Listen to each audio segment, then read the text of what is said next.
Hey, John, great to be here. Thanks for having me. Oh, wonderful, Jeff. It's great to have you on the program. And I'd also like to thank you for joining the CMA board. That announcement came out last week. Very Let's start excited to with be a that part of it. question. Yeah. So why did you do it? And Um, what would you like to accomplish? yeah, so I've always been a big fan of the CMA. I think that the programming and the opportunities and just the connectivity of the community has always been something that's intrigued me. And I've personally met a lot of people through the CMA in the last few years of my career. Last year, I joined the Public Affairs Committee, Right. which was an interesting one because I don't know anything about public affairs. But I found that the conversations and the discussions around the role of marketing in society, from data privacy to DEI to consumerism in general, and interlinked with public affairs and government policy and things like that were so fascinating, but that a marketer's agenda really needs to be more top of mind in these discussions. And so sure. we started to think about how could we make more impact? How could we really bring what's on the mind of the modern marketer to the conversation? Joining the board, I now join a group of incredible modern marketers, all with an ambition to change the role of marketing in business and really elevate it and our industry. And so hoping to work with that team and have some fun while we do it in just elevating the role of marketing and connecting people across this amazing industry. Wonderful. And we've really enjoyed having your involvement so far. It's interesting to me how much of a technologist and a data geek the modern marketer in some ways has to be. And so having your point of view there was really, really helpful. I also wanted to get a bit of a glimpse on your background. And I noticed that you started your own company, you ran your own company, and now you're working for a large international organization. Tell me a little bit about that. Yeah, I mean, interestingly, this is actually my first job where I work for someone, and it's great, and I love it. So I was, I think, what everyone described as one of those serial entrepreneurs. I started my first business when I was 12 years old. So I've been doing my own thing for a while. My first company was a disc jockey company. I used to DJ kids' birthday parties. This is my throwback to my DJ days and my mixer behind me. But that first business just started to evolve, and I went from DJing into music in the music industry, and then from music into the events industry, and from the event industry into the event marketing industry, into experiential marketing. And then this was in the early 2000s when we were starting to use digital marketing to do everything to create events, to create content from events, to promote events, and learned a lot about digital and got really excited about it. And then used some of those digital marketing skills on a few of my own businesses. And at that point, had the opportunity to do some digital marketing for a few clients. And that turned into an agency that me and my business partner, Kai, started in 2009 called Spoke, which was a digital creative agency in Canada, but we were doing work all over the world and doing some really cool, fun, provocative, and exciting campaign work. And then we got to meet the Dentsu folks. We never thought we would join a big network. We never thought we would sell our business, but we found a place that you could really be entrepreneurial within. And so we joined Dentsu in 2014 and haven't looked back since. Great. Yeah, I love that notion of an entrepreneur coming into a larger company that's relatively agile and just continuing to be entrepreneurial within that larger context. But we really want to talk today about your premise, and your premise is Canada as a test market. Can you explain that? Yeah, and I think it's not a new premise. I think if you research it, you'll see a lot of thinking around Canada and the role of Canada in international marketing. I think we're probably not loud or proud enough about the fact that Canada truly is the best test market in the world. If you think about how marketers want to test and learn new ideas, how they want to understand people for who they are and what excites them or what frustrates them or how they can be more useful, Canada offers this unique ability where probably nowhere else in the world could you get the scale and size of a country like Canada, but still the diversity, the unique opinions, and also the both geographic and demographic breadth of what the Canadian consumer is. And so as we look big global brands and big global businesses around the world, we start to see some getting excited about Canada as a test market, but I don't think that we're loud enough and proud enough about the fact that we are a place to come and test and learn and innovate like never before. Yeah, I think that's a good point. And I think we have lots to crow about. I know that I sit in international associations and play a role on the board there as well. And some of the things we're doing in Canada, it's just phenomenal. And the world needs to hear about it. I wanted you to give us a couple of examples where Canada as a test market actually, really worked well for brands. Yeah, we can look at it on the product side and we can look at it on the marketing side. I think if you go back to many years ago, like, many don't know, but McDonald's tested the chicken McNugget in Canada before they launched it. Swiffer was tested in Canada before it was launched internationally. But then if you think about more recently, you'll hear that Twitter does a lot of their product developments, the beta tests and rollouts in Canada. Or one of my favorites, IKEA, built their pickup warehouse concept in Canada. You think about it, it makes sense. If you look at their locations versus the vast geography of Canada, not everyone can always get to an IKEA store. So to be able to test the concept of warehouse pickups was something that was done here in Canada. From a marketing perspective, one of my favorite examples is actually a campaign that we worked on with General Motors starting in 2019, which was the test of the virtual showroom, and building a new way for auto companies to interact with potential customers, and how do you recreate the dealership experience online. And we created a campaign called Cadillac Live, which was tested in 2019 before the pandemic. But we built an infrastructure and technology to allow people to shop for vehicles online. And that platform has since rolled out to the US, it's since rolled out to the Middle East and China and a few other markets because of the success here in Canada. And it's funny, what a lot of consumers don't know is all of that live showrooming is actually still done from Canada, just broadcast all over the world. So to be able to test against all those different demographics for both product and marketing, and then easily flick a digital switch here and there, you can all of a sudden be a global product, but still based in Canada. Yeah, I think that's great. How do we make a better case, and who do we make a better case with to see this expanded as a notion? Because I do agree with you that Canada's multilingual, it's multi-ethnic, it's got so much diversity, and it's got it in relatively few population centers that we can actually make a really good test cases for product rollouts, for advertising approaches, just about everything. Yeah, I think there's a few different groups. I think it starts with marketers, right? Yeah. It starts with understanding how global brand marketers in Canada can use the size and scale to the advantage to get innovation budgets, or to be a little bit more risky in an approach. And when I say risky, I mean calculated risk to try new things. I think oftentimes global brands tend to take creative or take ideas from other markets, or the US in particular here in Canada, and run them or modify them slightly and put them on air or launch them in digital.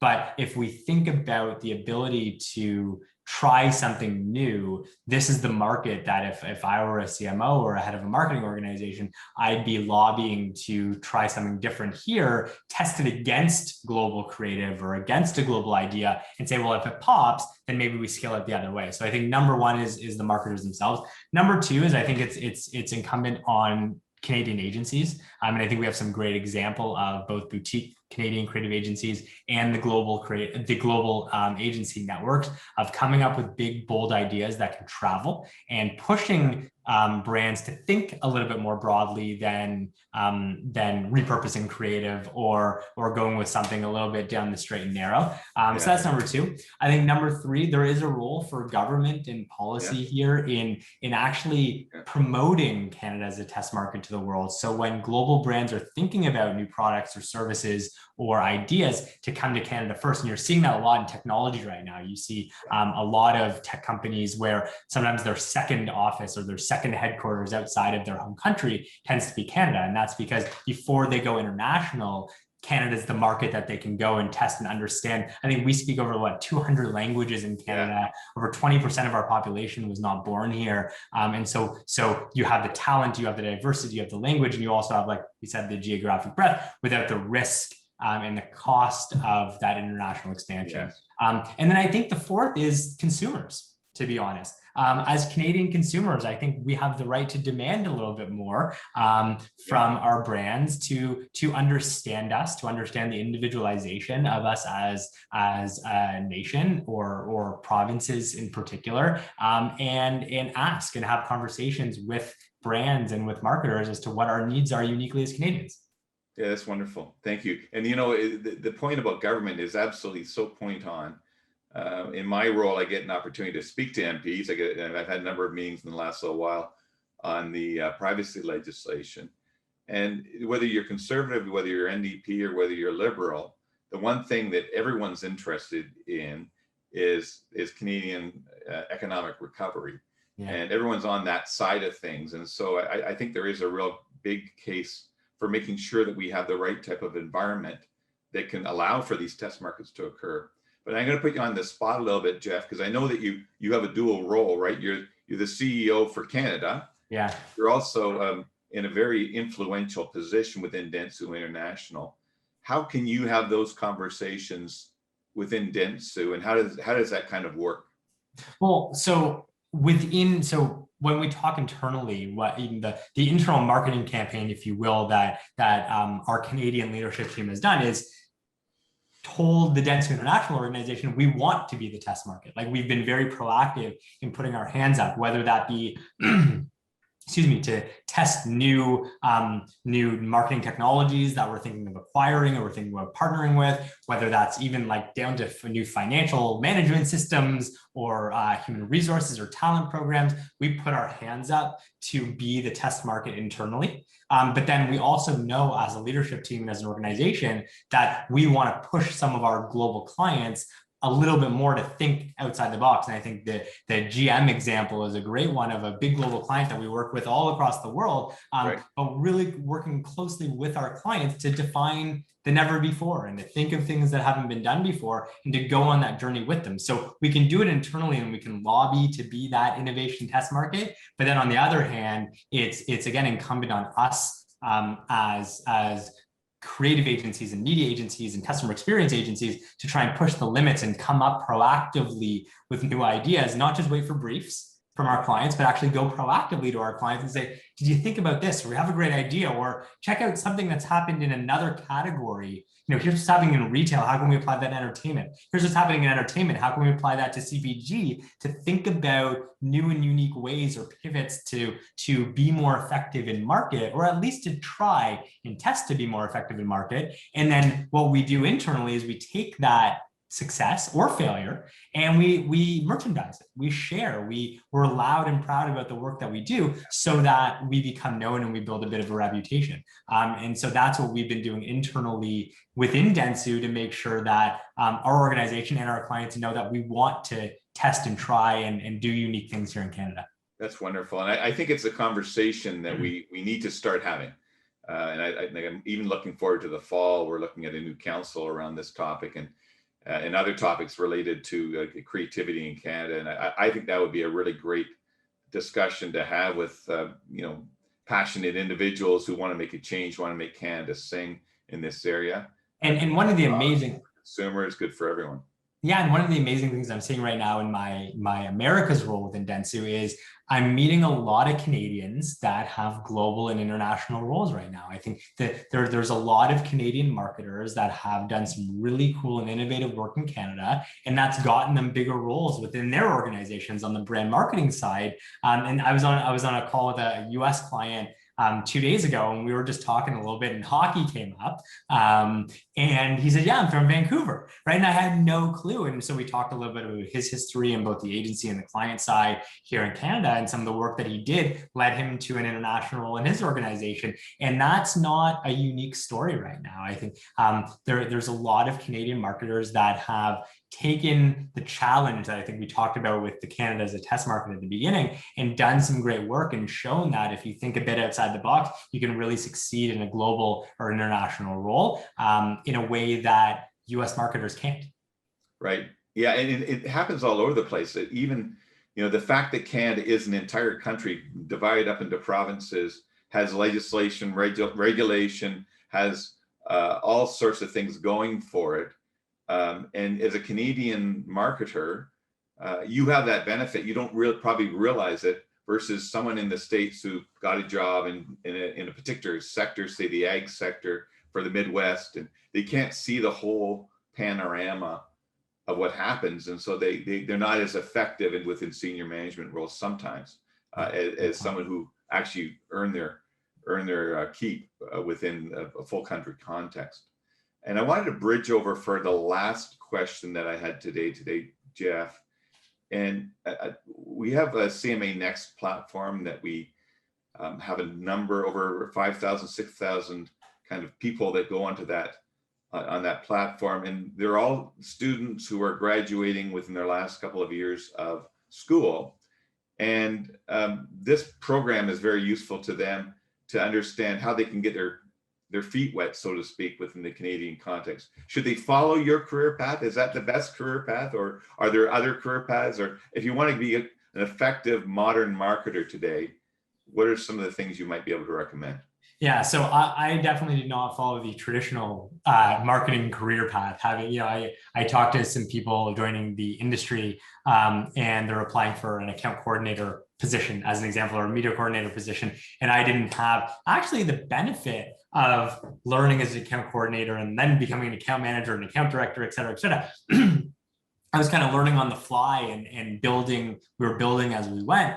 I think there's a few hard skills and a few soft skills that I think that people joining the industry need to think about. First and foremost, curiosity, and in asking questions and understanding and not being afraid to reach out to people to learn. And oftentimes it's hard for people to take that leap and reach out to someone on LinkedIn or get connected through the CMA to have a conversation with someone that you'd like to learn a little bit more from. The key there is actually listen. Right. And sometimes, I've met with people and they've asked me a whole bunch of questions and you see their eyes start to glaze as I start to answer, but learn and read and understand as much as you can, but just be curious, I think, is number one. The second is develop a point of view. Everyone is trying to figure out how to make their mark and how to operate in a very competitive job landscape and how to get to the right position that they want. And I found that the most successful young marketers are the ones that actually have a point of view on marketing and have thought and understand their favorite brands and what are their favorite campaigns that they've come across and why, and what products do they love, and how do they as a consumer, like every brand and every marketer and every company wants to target Gen Z and millennials because that's the future. We're living in a time where wealth and power in consumerism is coming to a new generation. Well, guess what? We as agencies and as marketing organizations need those people as the people coming up with ideas to talk to this next generation. So develop a point of view. That's great. I think is number two. And then number three is think about what we like to call hyper empathy. And how do you put yourself in the mind of the modern consumer, right? Whether you are or whether you aren't. If you take yourself out of your own shoes as someone to learn and think about from the other side, it's like if I was the customer, right, in this position or to this company that I'm applying for a job for, as an example, how would I think about my role, my interview, my campaign, just a little bit differently? And then think about the other people that you might want to collaborate with to bring that to life. So whether that's a marketing organization thinking about how to think about sales, whether that's a marketing organization thinking how to work with talent resources and learning and development organizations or nonprofits or startups. Think about the radical collaboration that can come on the back of that hyper empathy, and you will become a better, more successful marketer. But it comes back to that first thing, and then go back and find people that you want to learn from, and don't be afraid to reach out, because most people that I know that are in more senior positions in marketing in Canada are more than happy to have a virtual coffee or a virtual glass of wine and just talk about the industry. And so take advantage of that. That's really super advice. And, you know, if I was to go back in my career and say, what did I wish I kind of figured out earlier at the early stage of my career? It is exactly that you need to get outside yourself, Yeah. realize that you're a brand and market that brand and do all the research and development you need for marketing that brand, and be bold.